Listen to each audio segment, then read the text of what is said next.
ಕನ್ನಡ ಕನ್ನಡ ಕನ್ನಡ ಕನ್ನಡವೇ ಸತ್ಯ. ಹೇ ಕನ್ನಡ ಕನ್ನಡ ಕನ್ನಡ ಕನ್ನಡ ಕನ್ನಡವೇ ನಿತ್ಯ. ನಮ್ಮ ನೆಲ ನಮ್ಮ ಜಲ ನಮ್ಮ ನುಡಿ ಧ್ವನಿಯಾಗಿ ಮುಂದೆ ಸಾಗಿ ಭಾಷೆಗಾಗಿ ನಾವು ನೀವು ಒಟ್ಟಾಗಿ ನ್ಯಾಯ ಕೇಳೋ ಕೂಗಿ ಹೇಳೋ ಕರುನಾಡ ಕಲಿನಾಡು.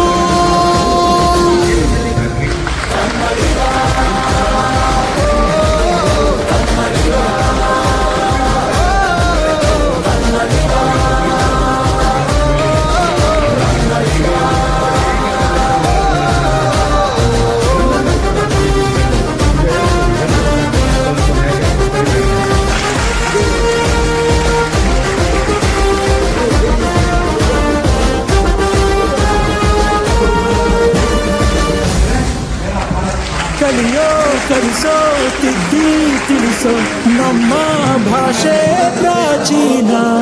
ಅಮ್ಮ ಅನ್ನೋ ಪದವ ಕೊಯ್ದ ನಮ್ಮ ಭಾಷೆ ನನ್ನ ತ್ರಾಣ. ಪ್ರತಿಕ್ಷಣ ಪ್ರತಿದಿನ ಒಂದೇ ಧ್ಯಾನ ಮಾಡೋಣ. ಓ ತಾಯಿ ಋಣ ಭಾಷೆ ಋಣ ಒಂದೇ ಎಂದು ಸಾರೋಣ. ಯಾರೇ ಬರಲಿ ಎದುರು ನಿಲ್ಲಲಿ ಈ ನಿಲುವು ಬದಲಾಗಲ್ಲ. ಕನ್ನಡಿಗ ಕನ್ನಡಿಗ ಕನ್ನಡಿಗ ಕನ್ನಡಿಗ.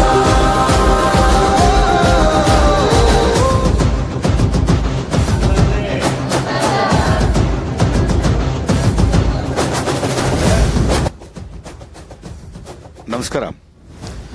ಇವತ್ತು ಅಕ್ಷರ ಜ್ಯೋತಿ ಯಾತ್ರೆ ಅಂಥೇಳಿ ಕಲ್ಯಾಣ ಕರ್ನಾಟಕ ಪ್ರತಿಷ್ಠಾನ ಬೀದರ್ದವ್ರು ಹಮ್ಮಿಕೊಂಡಿರ್ತಕ್ಕಂಥ ಒಂದು ದೊಡ್ಡ ಅಭಿಯಾನ. ಬಹುಶಃ ಉತ್ತರ ಕರ್ನಾಟಕ ಮೂಲೆಯಿಂದ ಉತ್ತರ ಕನ್ನಡದ ಹೃದಯ ಭಾಗ ಕಾರವಾರಕ್ಕೆ ಆಗಮಿಸಿ, ಇದು ಕಾರವಾರದಲ್ಲಿ ಕನ್ನಡ ಮಾಧ್ಯಮ ಶಾಲೆ ಆಗಿರ್ತಕ್ಕಂಥ ಶಿವಾಜಿ ವಿದ್ಯಾಮಂದಿರ ರಸ್ನೋಟಿ ನಮ್ಮ ಶಾಲೆಗೆ ಗೌರವಾನ್ವಿತ ಬಸವಕುಮಾರ್ ಪಾಟೀಲ್ ಅವರು ಸಂಸ್ಥಾಪಕ ಅಧ್ಯಕ್ಷರು ಆಗಮಿಸಿ ಬಹುಶಃ ಒಂದು ಹೊಸ ಬದಲಾವಣೆ ಜೊತೆಗೆ ಅವ್ರ ಉದ್ದೇಶನ ಆಗಿತ್ತು, ಬದಲಾವಣೆ ಜೊತೆಗೆ ಬೆಳವಣಿಗೆ ಅನ್ನೋದು. ನನ್ನ ವಿದ್ಯಾರ್ಥಿಗಳು ಕೊಂಕಣಿ ಮಾತನಾಡುವ ಈ ಗಡಿ ಭಾಗದ ಪ್ರದೇಶದಲ್ಲಿ ಕನ್ನಡ ಕಟ್ಟುವ ಕೆಲಸವನ್ನು ಬಹಳ ಅಚ್ಚುಕಟ್ಟಾಗಿ ನಾವು ಮಾಡ್ತಾ ಬಂದಿದ್ದೇವೆ. ಬಹುಶಃ ಆ ನಿಟ್ಟಿನೊಳಗೆ ಇವತ್ತಿನ ಒಂದು ಈ ಕಾರ್ಯಕ್ರಮ ನನ್ನ ಶಾಲೆಗೆ ಅತಿ ಉಪಯುಕ್ತವಾಗಿದೆ ಅಂತಕ್ಕಂಥದ್ದು ನನ್ನ ಅಭಿಪ್ರಾಯ. ನನ್ನ ಮುಖ್ಯಾಧ್ಯಾಪಕರು ನನ್ನ ಜೊತೆಗಿದ್ದಾರೆ, ನನ್ನ ವಿದ್ಯಾರ್ಥಿಗಳು ಜೊತೆಗಿದ್ದಾರೆ.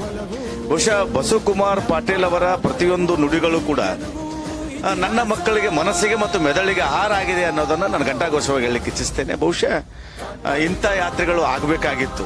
ಅನೇಕ ಯಾತ್ರೆಗಳನ್ನು ನಾನು ನೋಡಿದ್ದೇನೆ. ಅನೇಕ ಸಂಘಟನೆಗಳಲ್ಲಿ ನಾವು ತೊಡಗಿಸಿಕೊಂಡಿದ್ದೇವೆ. ಒಬ್ಬ ಕನ್ನಡ ಶಿಕ್ಷಕನಾಗಿ, ಕನ್ನಡ ಭಾಷಾ ಶಿಕ್ಷಕರ ಸಂಘದ ಅಧ್ಯಕ್ಷನಾಗಿ ಈ ಕಾರ್ಯವನ್ನ, ಈ ಯಾತ್ರೆಯನ್ನು ಮೊಟ್ಟ ಮೊದಲಾಗಿ ನಾನು ಅಭಿನಂದಿಸ್ತೇನೆ. ಹಾಗಾಗಿ ಮುಂದೆ ನನ್ನ ತಾಲೂಕಿನೊಳಗೆ ಈ ಕೆಲಸವನ್ನು ಮಾಡಿ ಮುಂದೆ ನಾಳೆ ಗೋವಾಕ್ಕೆ ಹೋಗ್ತಾ ಇದ್ದಾರೆ. ಗೋವಾದಲ್ಲಿ ಕೂಡ ಮಕ್ಕಳ ಭವಿಷ್ಯ ಮತ್ತು ಆ ಸಂಸ್ಕಾರದ ಶಿಕ್ಷಣವನ್ನ ನೀಡುವಂತ ಪ್ರಾಜ್ಞತೆ ಇದೆಯಲ್ಲ, ಆ ಪ್ರಾಂಜಲ ಮನಸ್ಸಿಗೆ ನಾವು ಶರಣ ಹೇಳ್ತೇವೆ.